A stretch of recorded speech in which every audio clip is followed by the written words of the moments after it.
Yan mga boss, magandang araw sa inyong lahat. Welcome back po ulit sa ating YouTube channel. Meron ditong unit na ipinare-restore. Ayan, kung makikita nyo, ayan yung flooring nya. Back na. Galvanized, gagawin natin stainless. Then ayan yung bangko nya. Palitan natin ng bubong. Ayan yung trapal. Ayan yung roll bar nya, iba-box type natin. And ito yung proseso kung paano yung mismong pagpapaganda ng owner type Jeep. Ayan, isa-isahin natin. Ayan, yung kanyang reserba, tatanggalin natin yan, hanguin natin to mga boss, hihimayin natin isa-isa. And ito yung proseso kung paano mag-restore ng owner type Jeep mga boss. Ayan, and yung mags nya papalitan din yan, pantatayo lang. Kung makikita nyo yung flooring, butas-butas na. Ayan yung bangko nya, sira na rin. And at tabayanan nyo yung unti-unting pagpapaganda nito. Ayan. Yun mga boss, ito na yung update sa i-restore natin na owner type Jeep, na kung makikita nyo, himay-himay na yung mismong buong katawan nya. Ito yung chassis nya, yan, i-repairin natin yan. Yan, yung mga yan. Tapos ito, bagong repair na rin yan. Ayan, yan yung mga yan, i-repair na natin. Tapos tong dito, yan, na-repair na rin. Bali, i-stripin na lang natin tong chassis hanggang sa lumabas yung tunay na bakal. Yan yung mga pintura na yan. Then ito yung makina nya mga boss. Ayan. Then ito yung differential niya sa likod. Then ayun yung transmission niya. Ayan o. Ayan yung kanyang differential sa likod. Ayan, ayan yung mga molye, ginutay-gutay.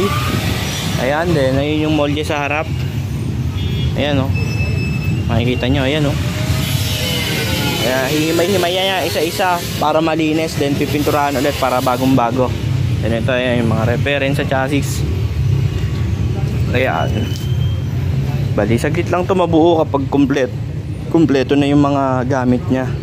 Bali, madali lang naman kasi mag-assemble para sa aming mga nag-a-assemble. Pero sa iba, panoorin nyo lang tong video na to. Baka meron kayong makuhang idea, gawin nyo na rin sa mga malalayong lugar. Ayan. Yan yung makina nya. And ito yung kaha nya mga boss. Baklas na papalitan na ang flooring. Ayan o. Yung pinakabangka, papalitan ng flooring. Nakataob yun. Ito yung pinaka ano nya, yung bangka nya, yung nakita nya sa video, bongka. Yan, then ito yung hood, ayun yung plaka nya mga boss. Yan.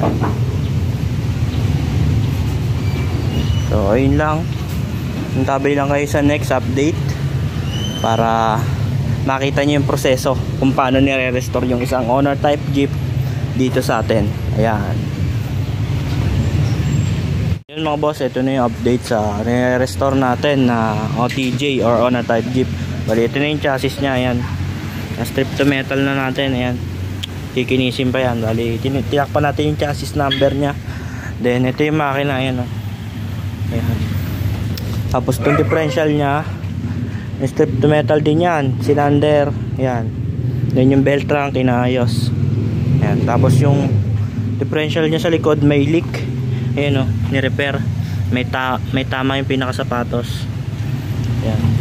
Kasi ito yung mga molye. Gin-grinder din. Yan lahat o. Pipinturahan yan isa-isa. Yan. Tapos ito na yung mismong ano niya, mismong body niya. Siding na lang natira. Ito yung flooring. Tapos naka-pattern na rin yan. Ito yung pattern ng flooring. Ito. Yan. Yan yun. Yan, stainless na flooring yan. Yung ginamit natin dito nakapalis 1.5 na 304. Ayan, kung makikita nyo.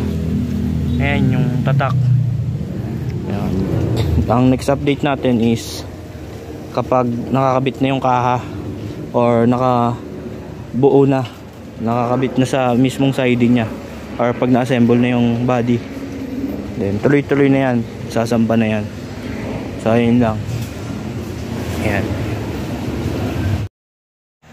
And ito na ngayon, next day. Ayan, pinturado na yung mga molly nya mga boss, na primer na. Ayan yung gearbox, ayan yung hanging pedal, kinalas-kalas. Talagang hinimay natin isa-isa to para maganda yung kalabasan. Ayan yung belt trunk, ayan yung mga parts, pedal, tie rod, drag link, and may primer na rin tong chassis nya mga boss. Ayan, makikita nyo, ganda na oh.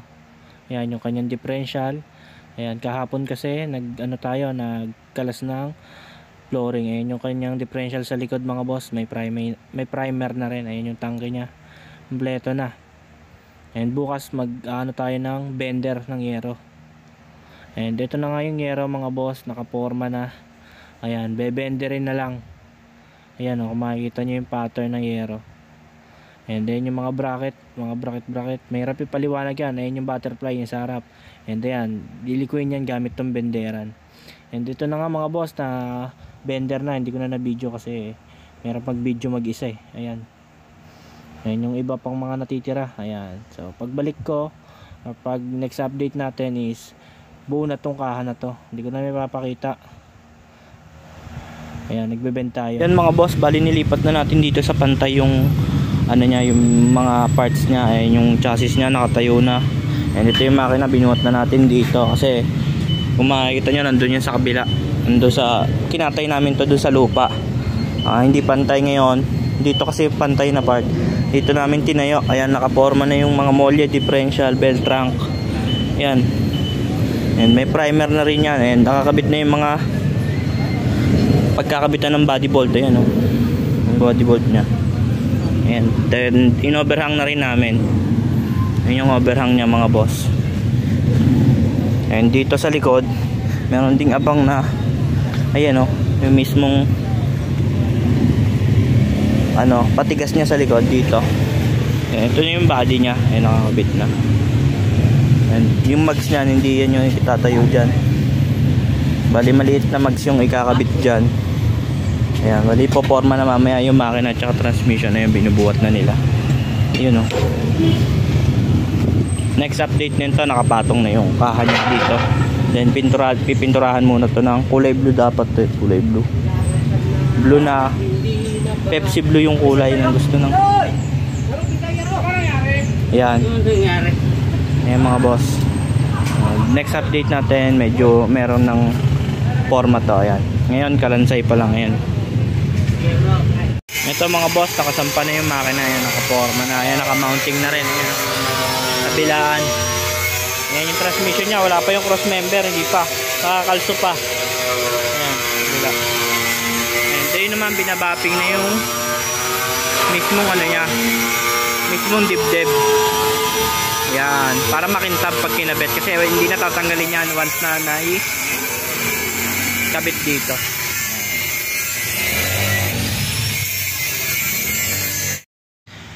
Yun mga boss, pasensya na kayo, ang haba ng naging cut ng video ito. Ang dami nating na-miss na ginawa. Bali, ito na po siya ngayon.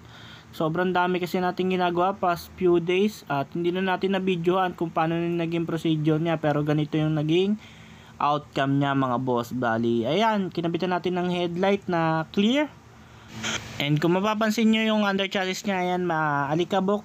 And retouch pa po natin yan mga boss, pero kulay blue po yung pintura ng under chassis. And ito po nga palang makina pakikita ko sa inyo. Ayan, hindi ko na rin na video, napinturahan na rin po natin. And then kompleto na yung engine bay niya mga boss, bagong ligo. And dadali na natin tong unit na to sa upholsteryhan. And ito yung kanyang, ayan yung wiring niya nasa gilid, bago. Basta may full review to pag natapos ng unit na to. Ayan, kung mapapansin niyo, ito na po yung mags na gagamitin natin dyan. And binili din ng may-ari ng bagong gulong. And ito po yung flooring, napakalinis mga bossing. Ayan, kung mapapansin niyo, ayan yung mga gauges nya, mamaya pakikita natin. And ito yung tubo, buong box type po yung roll bar nya. Ang ganda ng naging outcome mga bossing. Ayan, kaso nga lang hindi ko napakita kasi sobrang busy natin. Ang dami nating nilabas na unit past few months at hindi natin natutukan yung proseso ng unit na ito. And dito nga pala sa likod, hindi pa po na ikakabit yung tailgate nya kung tawagin. Ayan, kung mapapansin ninyo. And ayun yung mga ilaw nya, nakakabit na rin po. Ayan lang po yung likod nyan, wala po masyadong ilaw dahil ayan lang naman po talaga yung design kapag box type. And dito naman po sa kabilang side, and manibela lang po yung, ayan, kung mapapansin ninyo, ayan yung gauge nya. And yung handbrake sa uli na natin ikakabit, tsaka yung upuan nya dahil para maluwag at maluwan gumalaw. Ayan, bububungan tong unit na to ngayon mga bossing. Ayan, kung mapapansin nyo nun, napakalayo na sa dating itsura nya. Ayan, binax type natin, pinalitan natin yung flooring.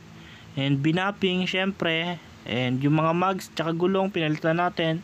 Talagang hinimay po natin lahat tong unit na to para ma-restore. And ngayon naka-ready na siya for upholstery. Bali sa next update may bubong na tong unit na to, and gagawin natin ng full review at kung ano-ano yung mga binago natin sa unit na to. So ayun lamang mga boss, keep watching lamang po at ipakikita ko sa inyo kapag may bubong na tong unit na to.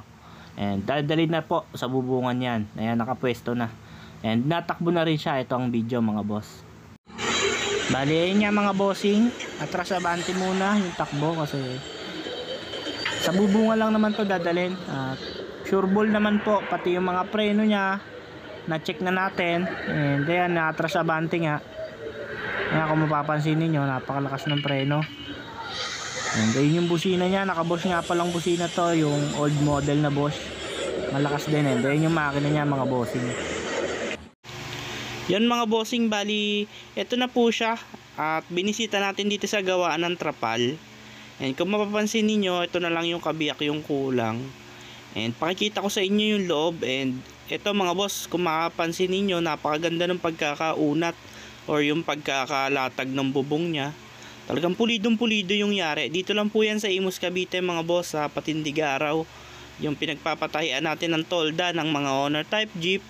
Kung mapapansin nyo, laging napakaganda ng design natin kasi tayo mismo yung pumipili niyan. Talagang yung moderno na. Ayan, kung mapapansin niyo, napakaganda ng pagkakalapat niyan mga boss. Talagang kinis na kinis ang bubong. At ayun nga mga boss, yung nasabi ko, talagang pulidong pulido yung yari. Ayan, kung papakita ko sa inyo yung loob, ayan o, napakakinis mga boss ng trapal. Ayan, buong buo po yan mga bossing ha, yung trapal na yan hanggang likod po yan. Bali yung etong kabiyak na lang sa right side yung kulang. And kung mapapansin ninyo, ayan po yung plastic niya sa likod. Napakaaliwalas po tingnan nung pagkakabubong nito or pagkaka-upholstery. Ayan yung likod niya mga bossing. Bali dito sa likod may kulang pa yung pinaka buckles niya sa tailgate. Ayan, wala pa po kasi out of stock daw sabi ng mga upholsterer natin. Ayan, bali dito sa gilid naman mga bossing, kung mapapansin ninyo yung butas, ayan, ang ganda tingnan nung mga plastic kasi lapat na lapat po at talagang pantay na pantay yung pagkakatahi or yung pagkakaborda ng tela or nung pinaka plastic niya mga bossing. Ayan o. Bali, inaantay na lang natin to.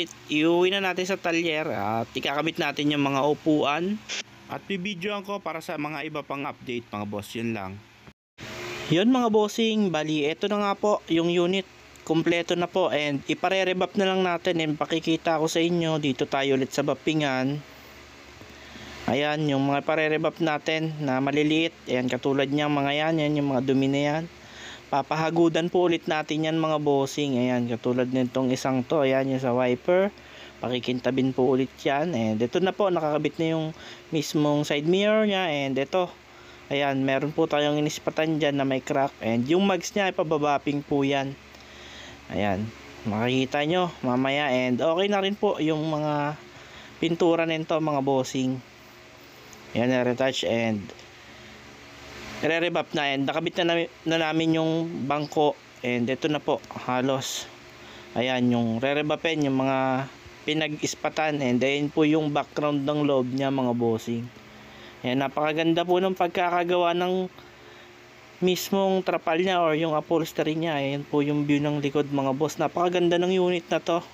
Lalong lalo na yung muka. Ayan po yung likod niya mga boss. Ayan. Sobrang simple lang pero napakaganda ng dating. Ganito lang po yung size kung ako papipiliin. Ganito lang po kasimple or yung size ng unit. Ayan, kung makikita nyo, ayan po yung mismong papabapping natin. Ayan yung kanyang mismong hood lock. And ito po yung makina niya. Pakita ko po sa inyo ulit. Ayan po, malinis na po. Ayan, ang kulang na lang nito is mismong yung racing filter niya. Tapos bibidyoan na po natin to ng hiwalay para makita nyo rin po yung mga ibang accessories at yung full review nitong unit na to. Ayan mga bossing. Ayan yung engine bay nya. And mamaya din po kukunin natin to. Tong unit na to para maihatid na natin sa may-ari. So ayun lamang po. Antayin nyo. Next video, makintab na yan.